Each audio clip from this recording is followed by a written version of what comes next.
Hello friend, कैसे हैं आप लोग। तो आइए आज की क्लास में हम लोग बात करने वाले हैं जनजातियों, खानवा बदोश, एक जगह बसे हुए समुदाय के बारे में बात करेंगे। ये है हमारा 7th क्लास की हिस्ट्री है, चैप्टर 7। आप लोग ने शायद कभी सुना होगा जनजाति, जिसे हम लोग सामान्य सी भाषा में कहते हैं एससी कहते हैं, एसटी कहते हैं, या फिर हम कहते हैं ओबीसी कहते हैं। ऐसे अलग अलग नामों से हम लोग जानते हैं। खाना बदोश का मतलब होता है ऐसे लोग जो घुमंतु होते हैं। घुमंतु, घुमंतु का मतलब होता है घूमने वाले लोग, घूमने वाले लोग। जैसे कुछ लोग ऐसे होते हैं जो अपने जानवरों को लेकर के घूमते रहते हैं। जैसे आपने दिल्ली में कई बार देखा होगा, राजस्थान में देखा होगा कि वो लोग अपने गायों को लेकर के घूमते रहते हैं। बड़े बड़े गाय रहते हैं, उनकी बड़ी बड़ी सींगें रहती हैं, और बड़े-बड़े सींगों को लेकर के अपनी गायों को लोग घूमते रहते हैं। और इनको चारा चराने के लिए कभी दिल्ली आते हैं, तो कभी ये चले जाते हैं, राजस्थान चले जाते हैं, तो कभी ये हरियाणा चले जाते हैं, तो कभी ये यूपी चले जाते हैं। ऐसे अलग अलग राज्यों में घूमते रहते हैं। ऐसे लोगों को कहते हैं खाना बदोश कहते हैं। यह एक जगह से बसे हुए समुदाय होते हैं, या फिर ये कहीं ना कहीं घूमते रहते हैं। तो आज हम ऐसे ही कुछ अलग अलग भारत में पाए जाने वाली जनजातियों के बारे में बात करेंगे, मतलब भारतीय जनजातियों के बारे में बात करने वाले हैं। तो क्लास आइए चालू करते हैं इस टॉपिक के बारे में। कहता है कि अध्याय 2, 3 और 4 ये मैंने आपको डाल चुका है। यदि आपने अभी तक नहीं जाके देखा है तो आप लोग देख लीजिए।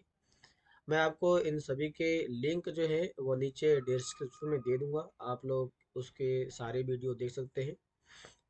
कहता है कि आपने देखा कि किस प्रकार राज्यों का उत्थान, राज्यों का उत्थान का मतलब होता है राज्यों का निर्माण कैसे हुआ, वह बना कैसे, इसके बारे में हमने पढ़ लिया है।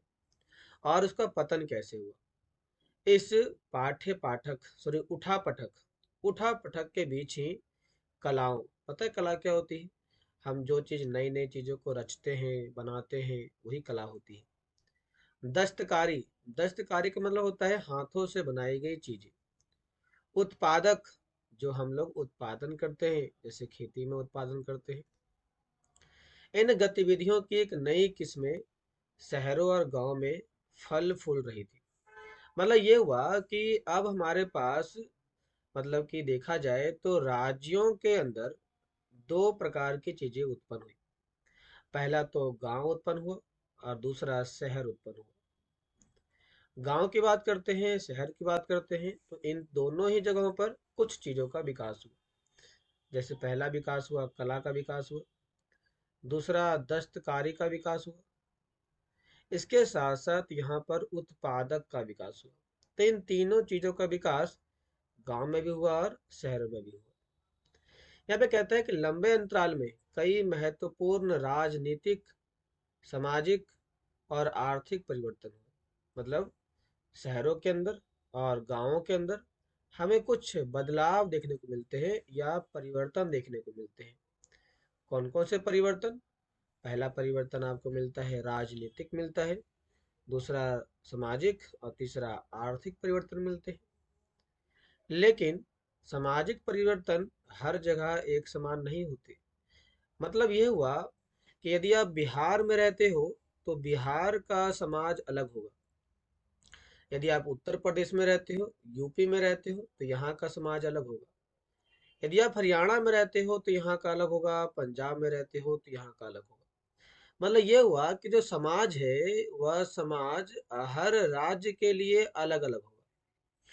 तो वही कह रहा है, सामाजिक परिवर्तन हर जगह एक समान नहीं थे, क्योंकि अलग अलग किस्म के समाज अलग अलग तरीके से विकसित हुए।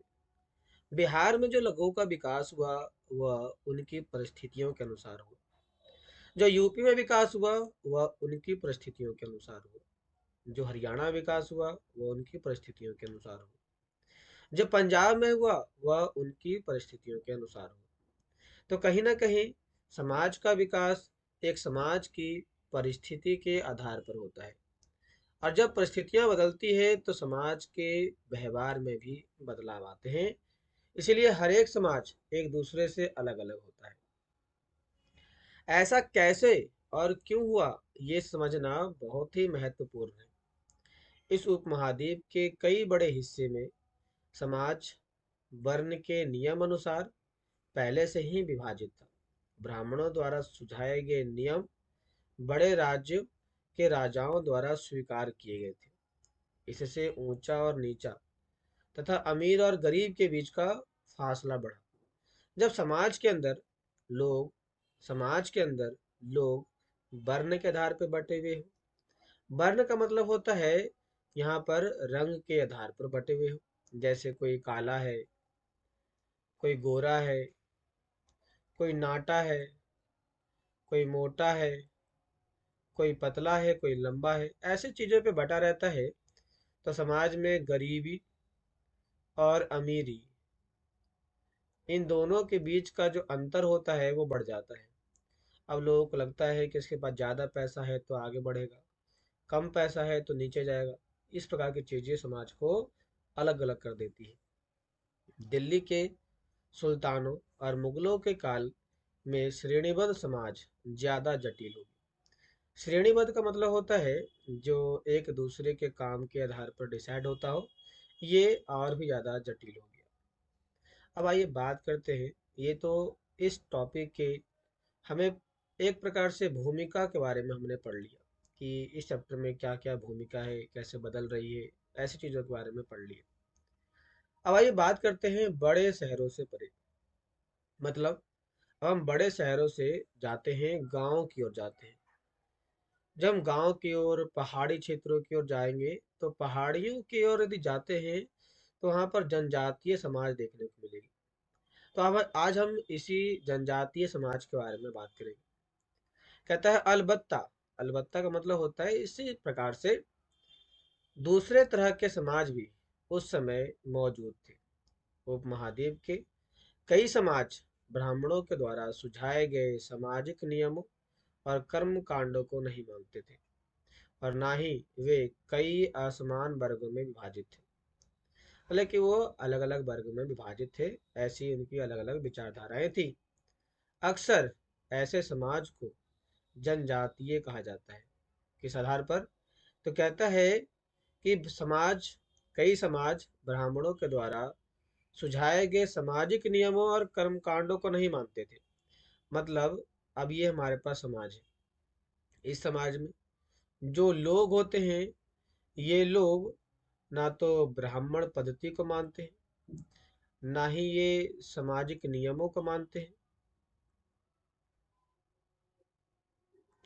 और ना ही ये कर्म कांड को मानते हैं। ये कर्म कांड क्या होता है?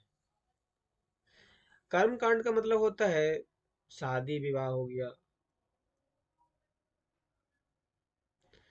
पूजा पाठ हो गया, रीति रिवाज हो गया, ये इन सभी चीजों को नहीं मानते। मतलब कह सकते हो कि जो जनजाति होती है वो दिखावा नहीं करती है। वह दिखावा नहीं करती है, जैसी है वह वैसे ही अपने आप को बनाए रखना चाहती है। कहता है प्रत्येक जनजाति के सदस्य नातेदारी के बंधन से जुड़े होते हैं। नातेदारी मतलब, अब मान लिया जाए कि तुम्हारे पापा जो है, पापा के पापा दोस्त थे, वो हमारे पड़ोसी थे।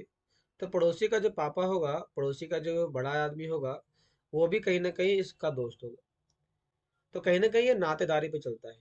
भाई भतीजाबाद, चाचा, मुसेरा भाई, फूफा फुफेरा भाई, ऐसे ये नातेदारी पे जुड़े होते हैं। कई जनजातियां खेती से अपना जीविकोपार्जन, खेती से अपना जीविकों का मतलब होता है जीवन के लिए जो जरूरी होता है उनका उपार्जन करते हैं, इकट्ठा करते हैं। कहाँ से? खेती से। खेती में क्या करेंगे? तो खेती में ये धान का उत्पादन करेंगे, गेहूं का उत्पादन करेंगे, और अन्य विभिन्न प्रकार की फसलों को ये लगाने का काम करेंगे, और इन्हीं के माध्यम से ये अपना जीवन चलाएंगे। कुछ दूसरी जनजातियों के लोग, जैसे शिकारी, संग्राहक, शिकारी संग्राहक को ही हम एक नाम देते हैं जिसे हम कहते हैं आखेटक कहते हैं। आखेटक, ये मैंने आप लोगों को बताया था सिक्स क्लास की एनसीईआरटी चैप्टर आपका 2 हिस्ट्री में मैंने आपको बताया था। यदि आपने नहीं देखा है तो आप जाइए चैनल पे प्लेलिस्ट ढूंढिए। प्लेलिस्ट में आपको 6 क्लास की हिस्ट्री मिल जाएगी, आप वहाँ पे जाकर के इसे देख सकते हैं। यहाँ पर आपको विस्तार से समझने में आ जाएगा। कहते हैं कि ये लोग शिकारी संग्राहक पशुपालक थे, मतलब कि ये पशुओं को भी पालते थे, पशुओं को ही पालते थे और इसके साथ साथ ये शिकारी भी किया करते थे। यदि आप लोगों ने हड़प्पा के बारे में पढ़ा होगा तो हड़प्पा में 2 टाइप के लोग थे, एक शिकारी करने वाले भी लोग थे और दूसरे यहाँ पर पशु पालन करने वाले भी लोग थे। यदि हम बात करते हैं पशुपालन के लिए तो इन लोगों ने कुछ खास पशुओं का पालन किया था। शिकारी के लिए तो इन लोगों ने भी कुछ खास जो जानवर थे उनका शिकार किया था। यदि आप इनके बारे में जानते हैं तो आप मुझे कमेंट बॉक्स में बताइए, हम इसके बारे में नेक्स्ट क्लास में बात करेंगे। आइए आगे बढ़ते हैं। प्रायः वे अपने निवास स्थान के प्राकृतिक संसाधनों का पूरा पूरा इस्तेमाल करने के लिए इन गतिविधियों का मिला जुला रूप अपनाते थे। अब ये मिला जुला का मतलब क्या होता है? मतलब एक ऐसा तरीका जिसमें हम समाज के अंदर प्रकृति के ऊपर और समाज के ऊपर, दोनों के ऊपर निर्भर रहा करेंगे और इनके माध्यम से अपने आप के जीवन को चलाएंगे। कुछ जनजातियां खाना बदोश थी। खाना बदोश का मतलब घुमंतु जनजातियां थी, इन्हें मैंने बताया आपको घुमंतु कहते हैं। और वे एक स्थान से या एक जगह से दूसरी जगह घूमती रहती थी। देखो लगाया गया ना, घूमती रहती थी, मतलब कि इनको हम कहते हैं घुमंतु जनजाति कहते हैं। जनजाति समूह संयुक्त रूप से भूमि और चारागाहों पर नियंत्रण रखते थे। भूमि मतलब पूरा लैंड फॉर्म है। इनके ऊपर कोई एक व्यक्ति नहीं बल्कि इस प्रकार के व्यक्तियों का ग्रुप इनके ऊपर अपना प्रभाव स्थापित करता है। जैसे यहाँ पर खेती करना, पशुपालन करना या फिर इनके ऊपर समाज की स्थापना करना या घर बनाना, ऐसे कई सारे काम ये लोग एक साथ करते हैं और अपने खुद के बनाए नियमों के आधार पर परिवारों के बीच इनका बंटवारा करते हैं। अब इसमें से जो भी उत्पादन होने वाला है, जैसे कि इसमें से आपका 100 केजी या 100 टन आपके पास निकल गया, गेहूं निकल गया, तो गेहूं को हम बंटवारा करेंगे। सभी को 100 लोगों में हम बराबर बराबर एक एक टन बांटने का काम करेंगे। इस उपमहाद्वीप के अलग अलग हिस्सों में कई बड़ी जनजातियां फली फूली। इस उपमहाद्वीप का मतलब हुआ भारत। भारत के अलग अलग भागों में कई बड़ी बड़ी जनजातियां फली फूली। सामान्यतः ये जंगलों में रहती है, पहाड़ों में रहती है, रेगिस्तानों में रहती है और दूसरी दुर्गम जगहों पर निवास करती है। दुर्गम का मतलब होता है ऐसी जगह जो काफी ज्यादा बैकवर्ड हो, गरीब हो, अनपढ़ हो, ऐसी जगहों पे लोग रहते हैं। कभी कभी जाति विभाजन पर आधारित अधिक शक्तिशाली समाज के साथ उनका टकराव होता है। जैसे कि कोई समाज बहुत बड़ा होता है, कोई समाज छोटा होता है, तो बड़ा समाज छोटे को दबा देता है और इसको अपने में मिला लेता है। तो ये विवाद भी देखने को मिलता है। कई मायनों में इन जनजातियों ने अपनी आज़ादी को बरकरार रखा और अपनी अलहद संस्कृति को बचाया। अलहद का मतलब होता है जो प्राचीन संस्कृति है, जो प्राचीन संस्कृति है, इसको बचाने का काम किया। जैसे कि हमारे यहाँ पर अभी भी प्राचीन संस्कृति जिंदा है, जैसे कि विवाह की पद्धति हो गई। इसके साथ साथ विवाह के साथ साथ हमारे यहाँ पर पूजा पाठ की पद्धति हो गई, जिसे हम कहते हैं संस्कार। तो संस्कार आज भी हमारे समाज में देखने को मिलता है जो प्राचीन है। इसे हम अलहद संस्कृति कहते हैं, इसको बचाया गया। लेकिन जाति आधारित और जनजाति समाज दोनों अपनी विविध किस्म की जरूरतों के लिए एक दूसरे पर निर्भर रहते हैं। जैसे अब ये जो व्यक्ति है ये पशुपालन करता है, जो भी व्यक्ति है ये आपका पशु को या शिकार करता है। तो मान लिया जाए कि अब इसकी जरूरत है शिकार की, इसके जो पशुपालन की, तो ये दोनों एक दूसरे से लेन देन कर लेंगे। तो कहीं ना कहीं प्राचीन समाज में इस प्रकार का लेन देन चलता रहता था। टकराव और निर्भरता के इस संबंध ने दोनों तरह के समाजों को धीरे धीरे बदलने का काम किया, ताकि दोनों के समाज में विश्वास पैदा हो सके और समाज के अंदर एक दूसरे के ऊपर लोगों का भरोसा बढ़ सके।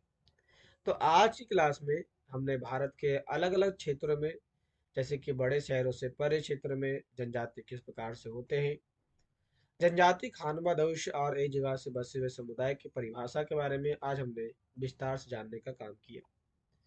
नेक्स्ट क्लास में बात करेंगे हम लोग जनजाति लोग कौन थे। आज हम नेक्स्ट क्लास में हम इसके बारे में डिफाइन करेंगे क्लास। तो आज के लिए इतना ही। मिलते हैं नेक्स्ट क्लास में, तब तक के लिए धन्यवाद।